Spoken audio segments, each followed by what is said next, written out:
G'day and welcome back to another episode of Brett's Backyard. Today we're going to talk about how to maintain the health of your hedges and plants.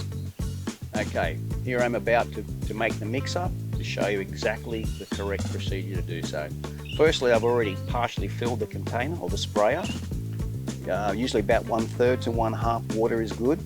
I've got about 1/3 in there at the moment. So now I'm going to put the chemical in. So when I fill the rest of it up, it will disperse evenly through the water and obviously through into the tank.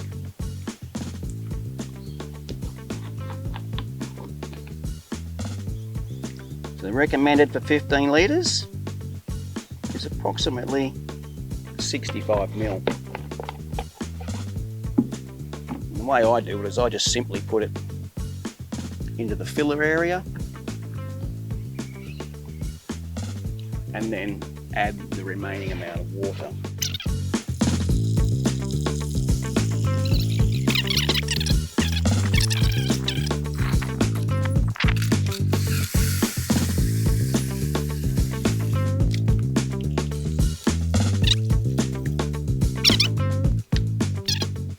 Okay, it's full now. Securely put the lid on, make sure your seal's under there. This particular sprayer is a battery powered one, so I can actually adjust the spray pressure with this nozzle. Your pressure will depend on two things. Generally will be your wind and how much chemical you want to pump out at one go or every second or so. But generally, there's no wind here at the moment. That's probably going to be pretty good. Okay, so it's all set, ready to go. Keeping in mind, because it's emulsifiable oil, it needs to be agitated fairly regularly because it separates from the water. So while it's on my back, you'll see me shaking every now and then, and that's just to agitate the chemical back into the water evenly.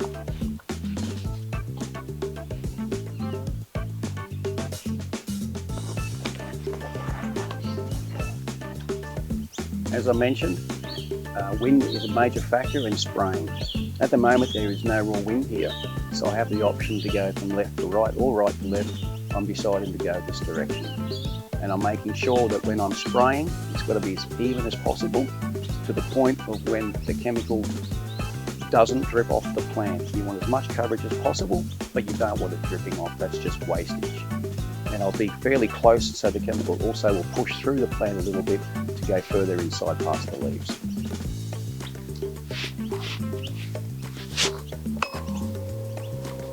It is important to maintain the health of your hedges and plants to look their best in all conditions. To do that, firstly, correct moisture levels need to be maintained for the application of your fertilising program to be taken up by the plant. The best fertilisers are those that are organic based, which promote strong roots, beneficial insects and predators of those pests that you're trying to control, and microorganisms within the soil to assist the overall health of the plants. People are becoming more conscious of chemical use, especially around their houses, therefore using the least toxic chemical, the better, especially around children and pets. One of the more environmentally friendly insecticides that I use, emulsifiable botanical oil, always as per instructions. As you saw, it's important to cover all of the plant to the point of drip off. I was lucky enough to have just enough mix to complete this whole hedge, which needs to be done in order to get really good control. And look forward to doing some more Brett's Backyard, so stay tuned, spread the word, like, subscribe, whatever you'd like to do. And for now, catch you later, alligator. Or, as we say in Australia, see you in a wild crocodile.